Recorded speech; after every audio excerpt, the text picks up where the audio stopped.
আজ 29 আগস্ট 2025। আমরা বারোভূয়ার সেই স্থান নারায়ণগঞ্জ জেলার সোনারগাঁ জেলায় বারোভূয়াদের সেই জন্মভূমি বলেন বা বারোভূয়ার যেখানে রাজধানী ছিল সেই ঐতিহাসিক সোনারগাঁ জাদুঘরে আমরা এসেছি।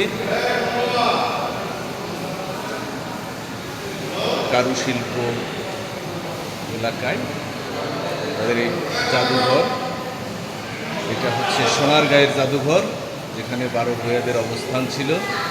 বাংলার সেই শাখা শায়েস্তা খাঁ সহ অন্যান্য যে 12 জন মিয়া ছিলেন, এই সেই জাদুঘর সোনারগাঁ থেকে মোহাম্মদ আবুল বাল চিফ ইন্সপেক্টর ইলেকট্রনিক্স রংপুর এসেছি।